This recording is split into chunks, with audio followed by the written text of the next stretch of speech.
Hello बच्चों, कैसे हो? आज हम आपकी English text book panorama part 2 का पहला चैप्टर पढ़ेंगे। इस चैप्टर का नाम है द पेस फॉर लिविंग, यानी जीने के लिए रफ्तार। आपको याद है हमने पिछली क्लास में क्या पढ़ा था?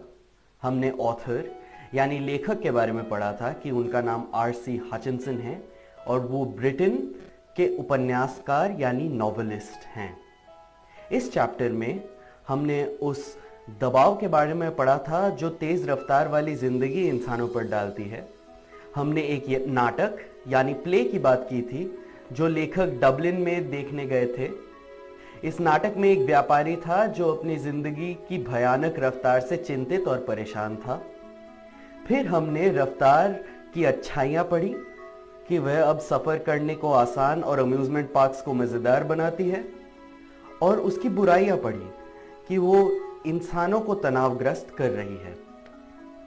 इस वीडियो में हम बात करेंगे इन विषयों पर।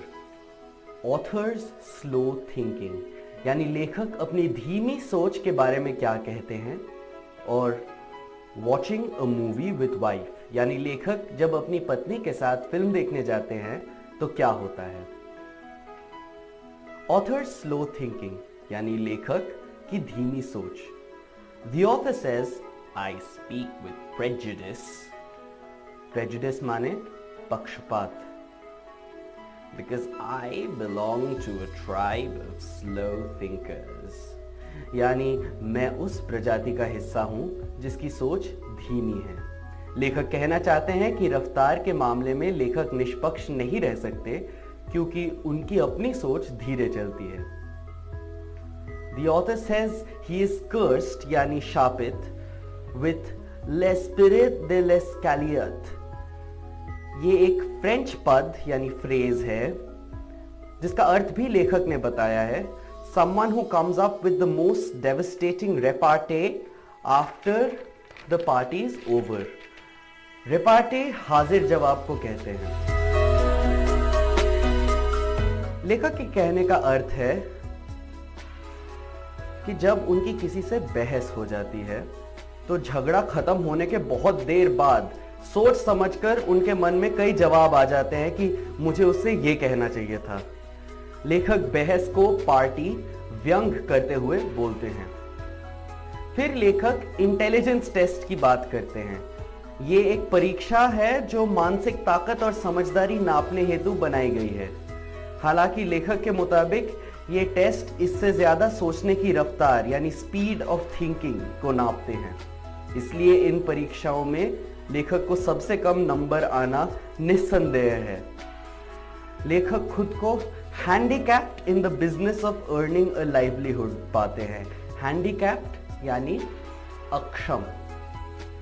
उनका कहना है कि वे पैसे कमाने में खुद को अक्षम पाते हैं, परंतु वे इस बात पर ध्यान नहीं देना चाहते। वे बात करना चाहते हैं कि आज के जमाने में कैसे आनंद और मनोरंजन के साधन भी तेज सोचने वाले लोगों के लिए बनाए गए हैं। इसके लिए वो सिनेमा जाने का उदाहरण देते हैं। Watching a movie with wife, पत्नी के साथ मूवी देखना। हम पिक्चर देखने कब जाते हैं? अपने खाली वक्त में मजे करने। लेखक यहां भी खुद को उलझन में पाते हैं। लेखक अपनी पत्नी के साथ फिल्म देखने गए। उनकी बीवी लेखक के मुताबिक तेज सोचने वाले लोगों में से है। फिल्म के बीच में स्क्रीन पर एक लड़की आती है तो लेखक पूछते हैं, is this the same girl as the one we saw in the beginning of the film? यानी ये वही लड़की है क्या जो एकदम शुरू में भी आई थी? लेखक की बीवी जवाब देती है, no, there were actually 3 girls. मतलब दरअसल मूवी में 3 लड़कियां हैं। अ टॉल ब्लॉन्ड यानी लंबे बालों वाली सुनहरे बालों वाली लड़की। अ शॉर्ट ब्लॉन्ड छोटे कद की सुनहरे बालों वाली लड़की। And a medium sized brunette मंझले कद की ब्राउन यानी भूरे बालों वाली लड़की। ये मान के चलते हैं कि इनका नाम A, B और सी है। The hero is the man who takes his hat off when he comes indoors. यानी जो आदमी घर के अंदर आते ही टोपी उतारता है, वो वाला आदमी इस फिल्म का हीरो है। He falls in love with the girls B, C and A in that order. उसे तीनों लड़कियों से मोहब्बत होती है, पर पहले B से, उसके बाद C से, उसके बाद A से। लेखक के कहने का अर्थ है कि आज की फिल्मों की कहानियां भी इतनी जटिल हो गई हैं कि धीरे सोचने वालों को समझ ही नहीं आती। इसके बाद लेखक कहते हैं, a mind that has trained itself to work in a high gear can work in other gears just as well.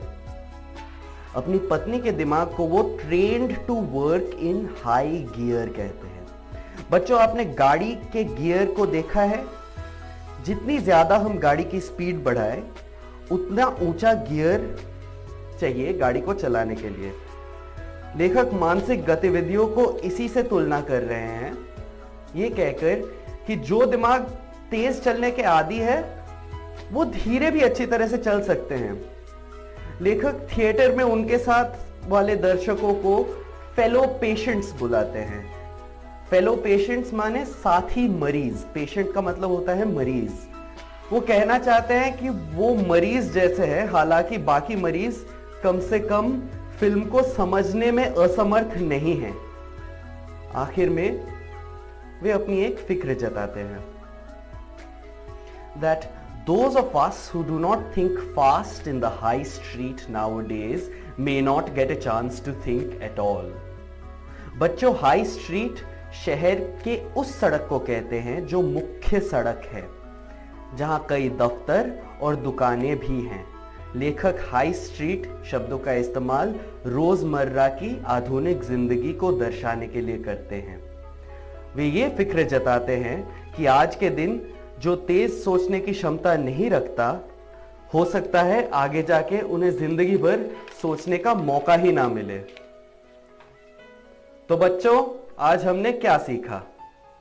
हमने पढ़ा ऑथर्स स्लो थिंकिंग, लेखक की धीमी सोच के बारे में, कि वे अपने बारे में क्या कहते हैं कि उनमें धीरे सोचने की ही क्षमता है, एवं अपनी जिंदगी में धीरे सोचने की वजह से क्या दिक्कतें आती हैं उनके बारे में लेखक ने हमें बताया है। Watching a movie with wife, पत्नी के साथ फिल्म देखना।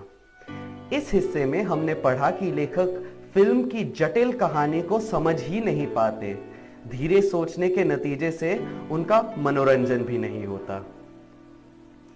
बच्चों, घर जाके अपनी किताब पैनोरामा पार्ट 2 का पहला chapter the pace for living अच्छे से पढ़ें। अगली क्लास में हम कुछ प्रैक्टिस क्वेश्चंस करेंगे ताकि परीक्षा को मद्देनजर रखते हुए आपका अभ्यास हो जाए। आशा करता हूं आपको मजा आया। आज के लिए सिर्फ इतना ही। Thank you.